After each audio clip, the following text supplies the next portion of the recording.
What if one rainy evening, a tired single dad making his way home changed everything, not just for a lost little girl, but for three broken hearts that had been searching for each other without even knowing it? This is the kind of story that reminds you why we're all here on this crazy journey called life. If you're watching right now and your heart is already racing, do me a huge favor, hit that like button right now. It helps more people find stories like this. And if you love emotional, real-life feeling tales with twists that hit you in the chest, smash subscribe and turn on notifications. We drop these every week. Let's dive in. Alex Thompson wiped the grease from his hands on an old rag and locked up the auto shop. It was a little after 7 on a cold October evening in the outskirts of Seattle. Rain hammered the tin roof like it was angry at the world. Alex was 37, but some days he felt 50. His back ached from crawling under cars all day, his bank account was gasping for air, and the only thing keeping him going was the thought of Lucas waiting at home. Lucas was 9. Bright-eyed, soccer-obsessed, and the spitting image of his mother, Anna. Anna had been gone 4 years now, taken by a drunk driver on a slick road just like this one. Alex still talked to her sometimes when the house got too quiet. "I'm trying, baby," he'd whisper while making peanut butter sandwiches. "I'm really trying." He pulled his hood up and started the 20-minute walk home. The streetlights flickered in the downpour. Most people had already hurried inside. That's when he saw her. A small figure huddled under the broken awning of the old bus shelter. Pink backpack soaked through. Wet curls plastered to her face. She couldn't have been more than 7.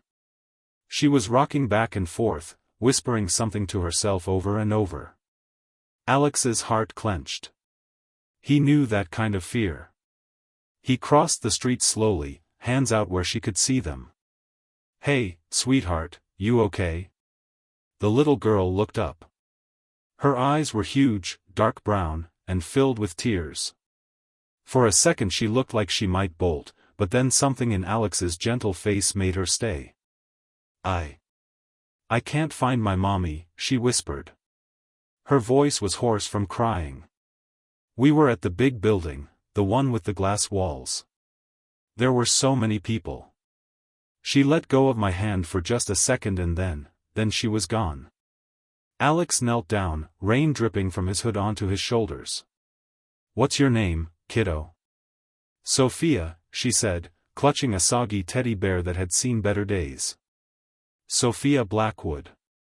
Blackwood. The name rang a distant bell, but Alex was too focused on the shivering child in front of him to chase it.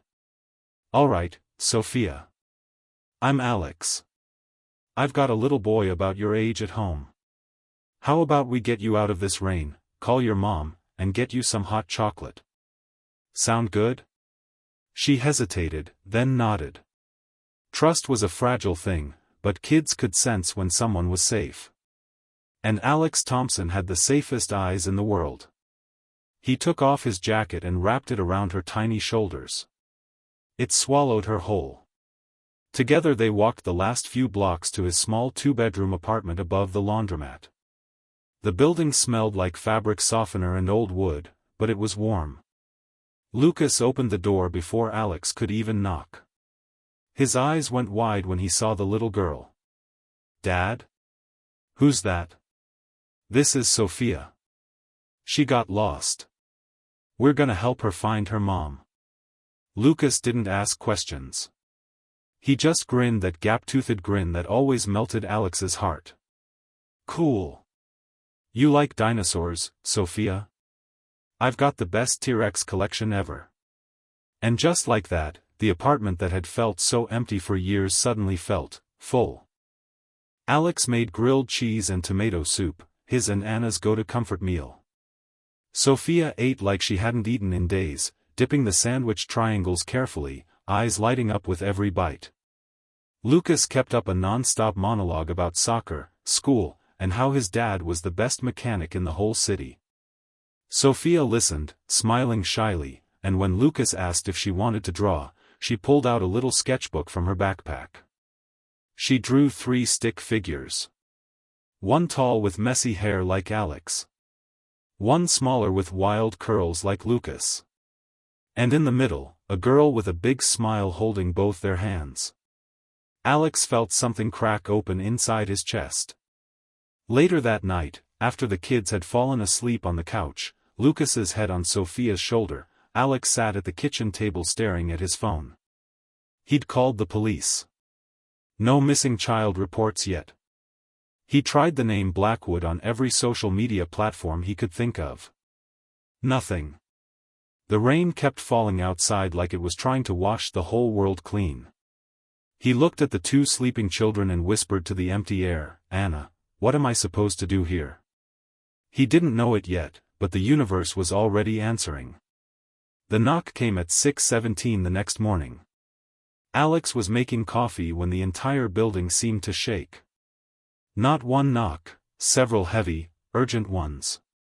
Then a voice outside, sharp and commanding. "Open the door. We know she's in there."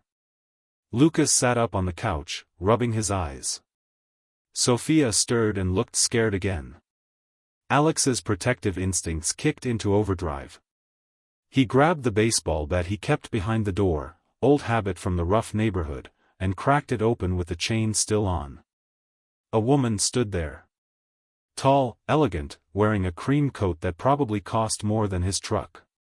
Her dark hair was pulled back severely, but her eyes, those same huge brown eyes, were red from crying. Behind her, four men in dark suits, one of them already reaching for something at his waist. "Sophia," the woman cried, voice breaking. "Baby, are you okay?" Sophia bolted off the couch and threw herself into the woman's arms. "Mommy." The reunion was raw. The woman, Catherine Blackwood, dropped to her knees right there in the hallway, hugging her daughter so tight it looked like she might never let go. Tears streamed down her flawless face. The bodyguards relaxed. One of them actually wiped his own eyes. Catherine looked up at Alex over Sophia's head. For a moment, time stopped. Recognition hit them both like a freight train. "Alex," she whispered. His knees almost gave out. "Cat?" They sent the bodyguards downstairs. Lucas took Sophia to his room to show her his dinosaur collection again, giving the adults the kitchen table. Catherine sat with her hands wrapped around a mug of coffee like it was the only thing keeping her grounded. She was even more beautiful than the girl he'd fallen in love with 8 years ago. But there were new lines around her eyes now. Shadows that money couldn't erase. "I looked for you," she said quietly. "For years. I hired private investigators. But you changed your last name after Anna, after the accident. And I didn't know where to start." Alex's hands were shaking. He set his mug down hard. 8 years, Cat. 8 years and you never once." "I was pregnant," she said. The words landed like a bomb in the small kitchen. "Sophia.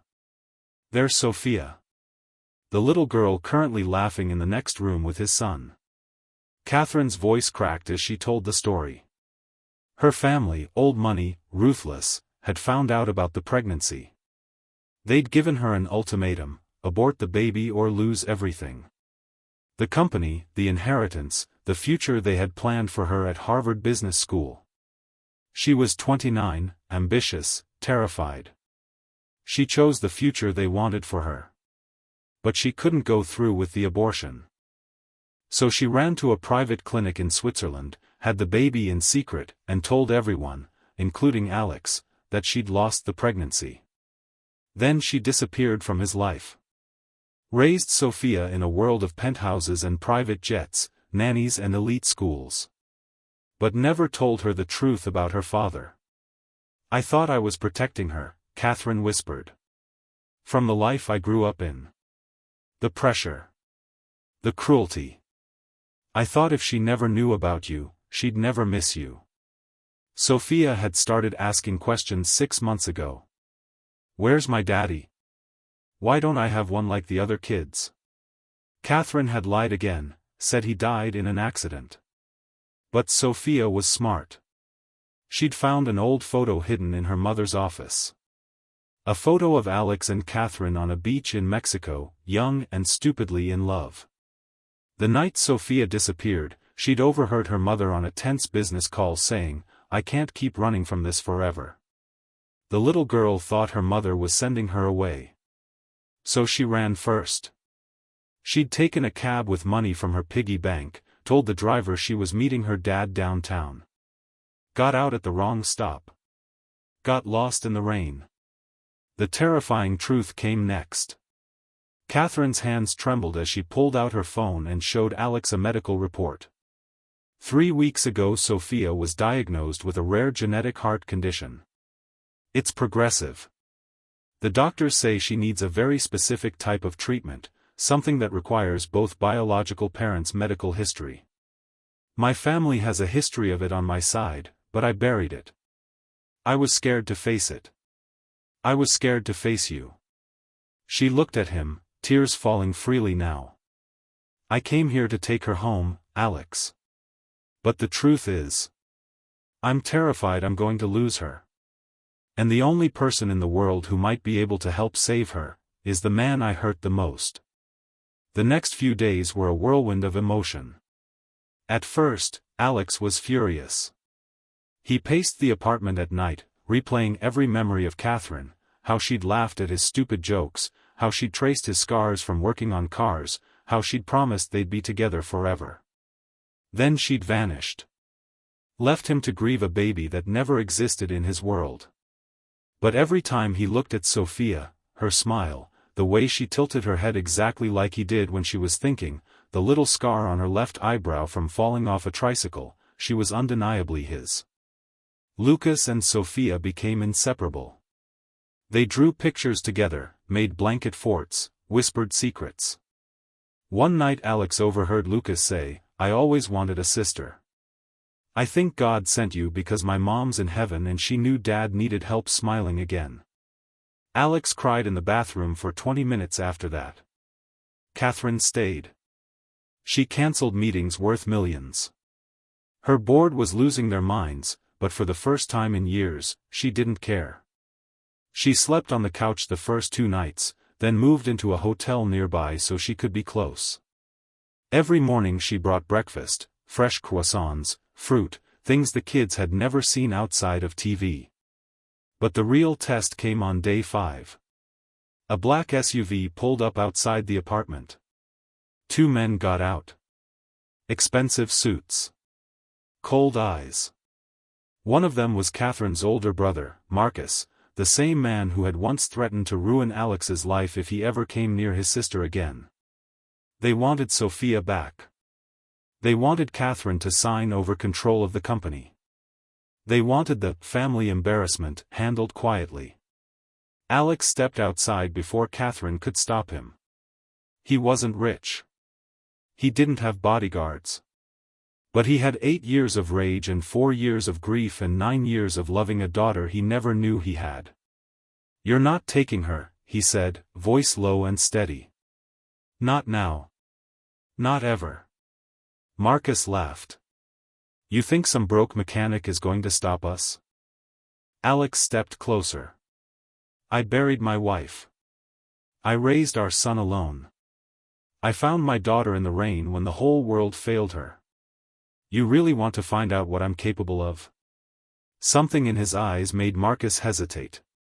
In the end, it was Catherine who ended it. She stepped out, took Alex's hand in front of everyone, and said, "The company is going public next month. But not the way you planned. I'm stepping down as CEO. I'm selling my shares. And I'm taking my family, both my children, somewhere safe. Somewhere real." The men left.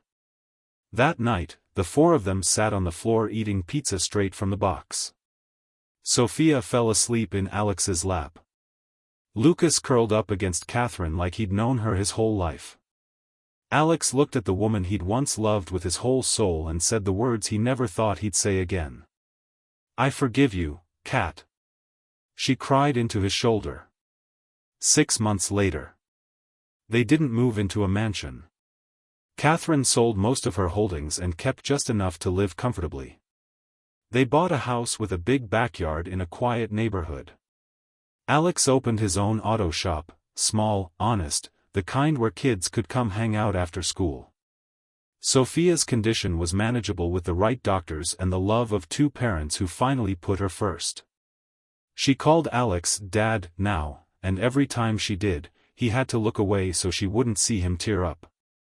Lucas taught her how to play soccer. Sophia taught him how to draw people who looked happy. Some nights, when the house was quiet, Alex and Catherine sat on the back porch. They didn't always talk. Sometimes they just held hands and listened to the crickets.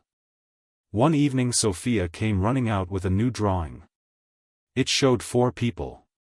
2 adults. 2 kids. All holding hands under a rainbow. She climbed into Alex's lap and whispered, "This is my real family now." Catherine looked at Alex over their daughter's head, and for the first time in 8 years, her smile reached all the way to her eyes. So here's the truth that this story leaves us with. Sometimes the most terrifying truths are the ones that set you free. Sometimes the person who hurts you the most is the only one who can help heal you.